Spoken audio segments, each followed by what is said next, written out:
Mangwanani Malelepo Fukenjani, Kleklas Dumelang.MY.NA Africa. Welcome to Africa Good Morning, the news and current affairs show that remains your portal into Africa's most potent stories. Later in the broadcast, we'll be joined by Arrie Hougaard as he delivers the South Africa report. But prior to that, these are some of the stories we're looking at from broader Africa. U.S. targets rebel commanders as Eastern Congo conflict persists. Shell documents reveal long-running concerns over Nigeria pipeline pollution. African economies face risks from heavy reliance on Hormuz oil supplies. Hyundai plant and new university set for Ghana under South Korea partnership. And Macron and Kagame of France and Rwanda respectively unveil Paris memorial honoring the genocide victims. DSTV 285, GOTV 25, 1up2.com, Network Media Hub, and NTVAFRIKA.MY.NA, that is Africa with a K. Those are the spaces you can always watch us. My name is Ashwin Berry. Top stories shortly. Namibia is a land of movement, with waves that never stop reaching forward. Here, adventure is not something we search for. It is something we are born into. In every corner of this country, creativity rises, from artists, from athletes, from dreamers. And when the world comes to explore Namibia, they discover something extraordinary. Because when sport moves people, creativity moves ideas, and tourism moves the world toward us. Something powerful happens. A platform where movement meets imagination, where industries connect, where opportunity grows, where Namibia's next chapter begins. Welcome to the Creative Sport Tourism Expo. Exhibit, partner, experience. Creative sport tourism.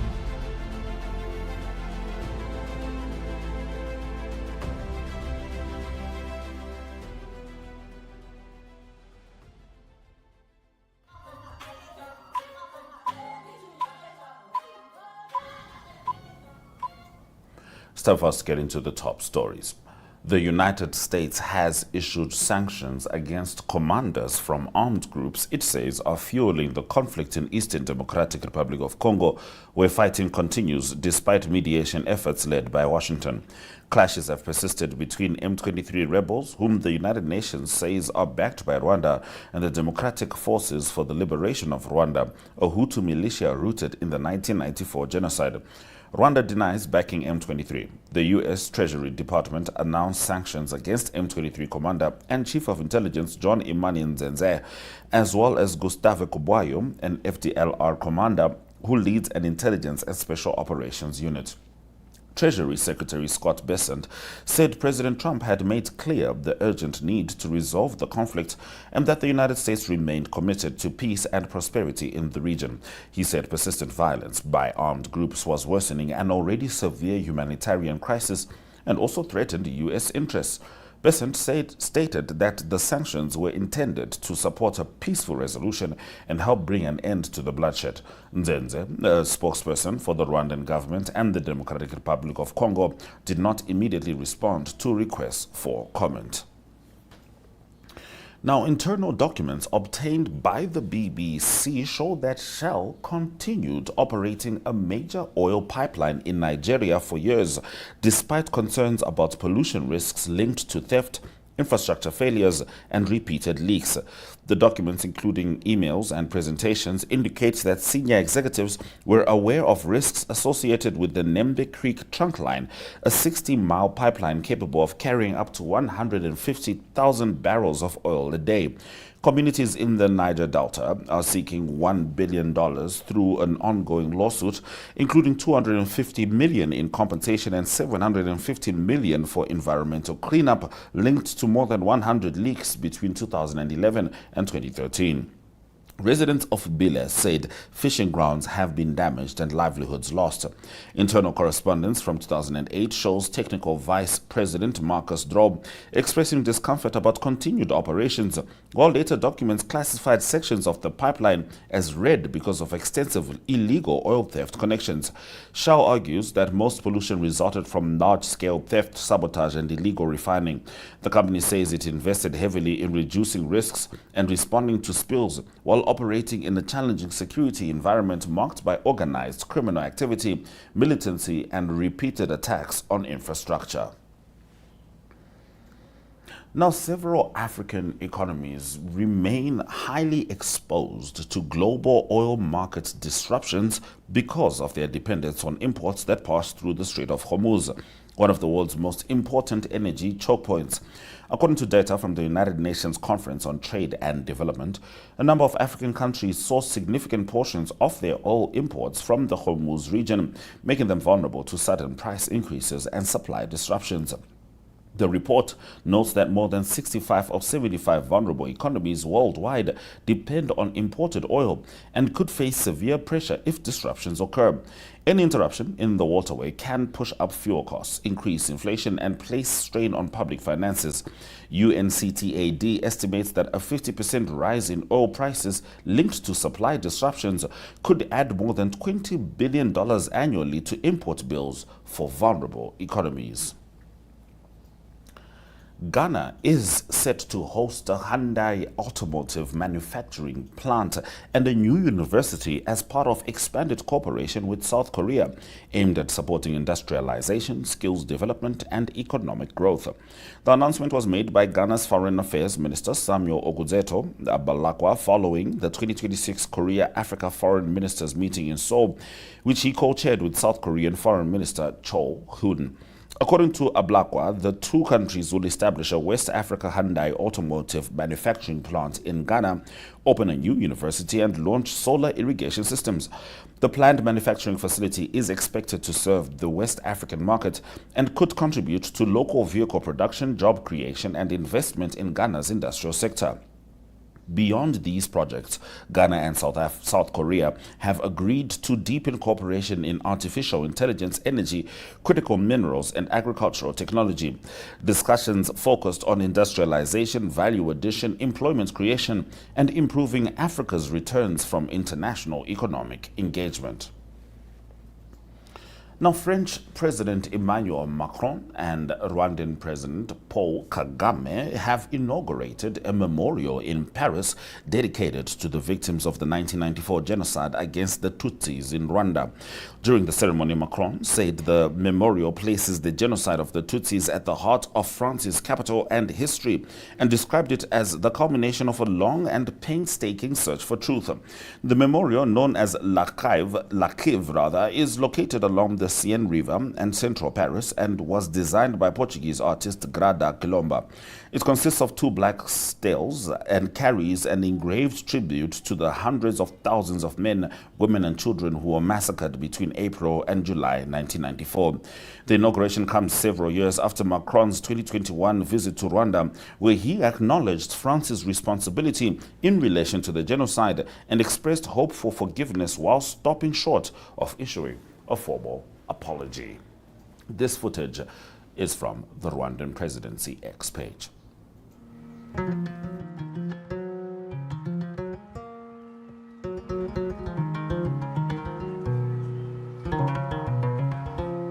Pour la première fois depuis 32 ans, permettez-moi d'exprimer à Monsieur le Président du Rwanda, Paul Kagame, et ses hommes,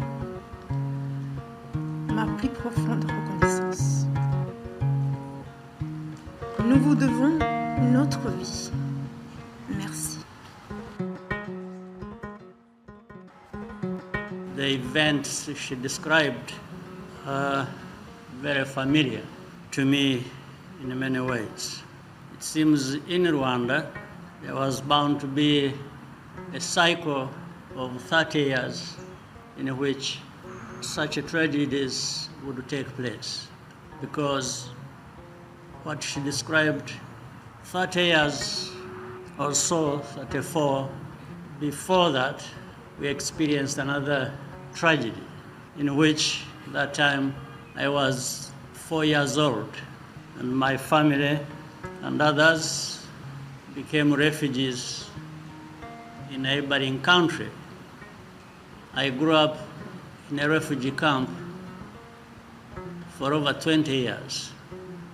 So it happened in 1960s, and then it happened in 1994. Of course, what happened in 94 has no comparison.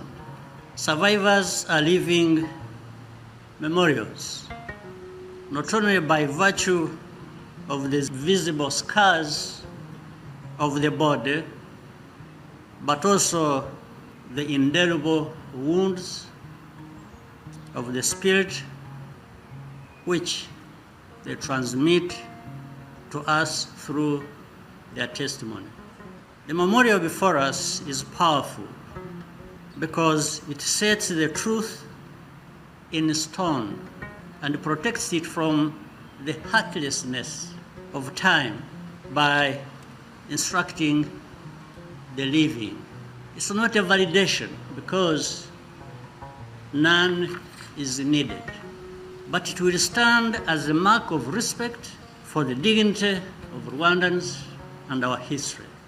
Rwanda's determination to overcome its tragic history and ensure that it is never repeated has never waned and never will.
All right, it's time for Arrie Hougaard to join us from South Africa with the current affairs, touching on Capitec Bank increasing its headline earnings, as well as the most prevalent subject currently in South Africa, xenophobia, and President Cyril Ramaphosa addressing it.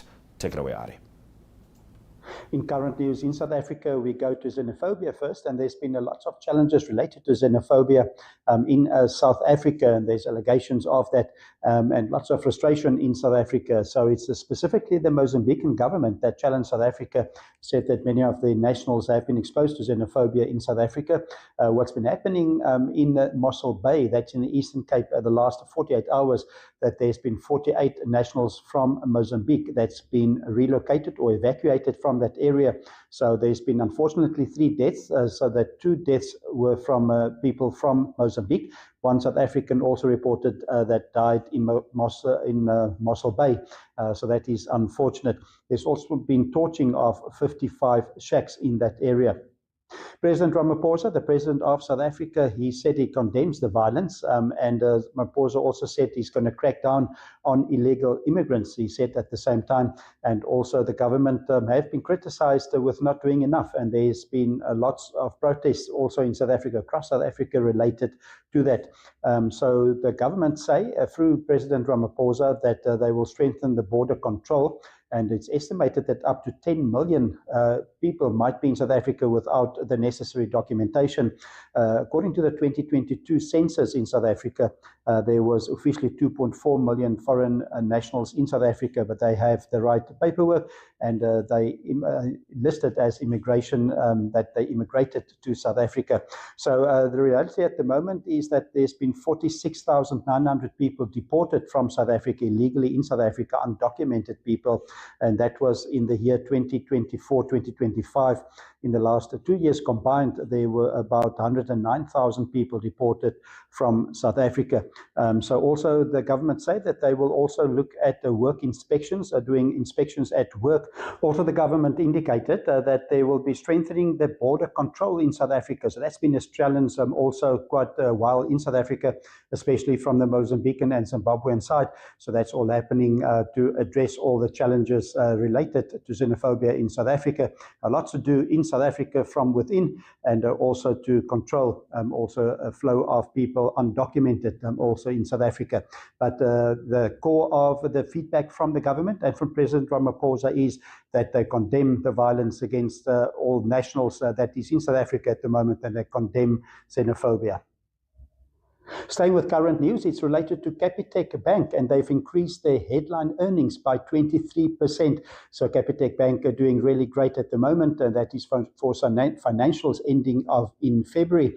And the headline earnings is up to 16.8 billion South African rand. That's return on equity for the Capitec Bank of 31%. So they're really doing well in the banking sector in South Africa. And so they're fully diversified at the moment. So the reason for that is there's personal banking. That's about 41% of the group's headline earnings. And then insurance also grew. That is 27% of the headline earnings. And then Capitec Connect, that takes up 26% of the earnings. And then also business banking is 5%. So they've diversified quite a lot. That is Capitec. So they opened 25 years ago. So it's been the bank has been running for quite a while. And the life cover grew by 129%. And so there's 221,000 lives currently insured by Capitec. And also creatively they've grown, and that is because of Capitec Connect. That's related to online and to mobile telephones as well. That's a partnership with Cell C, and that grew by 38% as well. So that is Capitec really doing well in the current news in South Africa. All right, certainly a lot going on in Mzansi, a mixture of good and bad there. Now, we know that the World Cup starts on the 11th of June with Bafana facing Mexico. A little bit of deja vu, or perhaps nostalgia. I know a lot of us swing back immediately mentally to that beautiful goal by Shabalala at the beginning of the World Cup that was in South Africa. However, this time there were some issues with South Africa going to the USA. A lot of us who spend our time in the political arena assumed that diplomatic issues were starting to arise again between the two nations, particularly considering South Africa's support of Palestine. However, from my understanding, Bafana are now safely in the United States, ready to compete. And actually, they're in Mexico, where the opening match will be. They're ready to compete. And on the other end, I had spent the last couple of months stressed out, hoping that Arsenal wins the English Premier League, and then they did, and I thought my stress levels were down. However, my other team, Stormers, is back with more stress levels as they face the Bulls with a chance to make the final of the United Rugby Championship. Arrie, take it away. In sport news in South Africa, we go to the World Cup soccer first, and it is South Africa, Bafana that arrived safely in Brazil. There were lots of challenges. There was challenges also with visas to the United States and Mexico, but that's been sorted out. It was one of the assistant coaches, Helman Nkalele. He didn't get a visa in the first time, also the head of security, but that's all been sorted out. So they safely arrived in Mexico. So the first game will be the opening game of the World Cup. That will be on the 11th of June. It will be against Mexico. That is the South African team. Also quite significant, there's 2 referees that will be in action there for South Africa. That's Obegile Tom and also Sakele Sewale. And they will both also be referees in the tournament. Then also sports news leading up to the weekend. That's the semi-finals of United Rugby Championship. Big games for the Stormers and the Bulls. It's the Bulls that will play against Glasgow Warriors. That's in Edinburgh at Murrayfield. And the Stormers, they play against Leinster. That game will be played in Dublin. And so it's a big game for the semi-finals. The Stormers without Sasha Fanbeke Kumazulu, he's injured. So that's a setback for them. But it is both teams that can hopefully win. The only time that where there will be a final in South Africa in the United Rugby Championship, if both the Bulls and the Stormers can win on Saturday over the weekend, then the final will be in Cape Town. That is United Rugby Championship. So that is sport news in South Africa.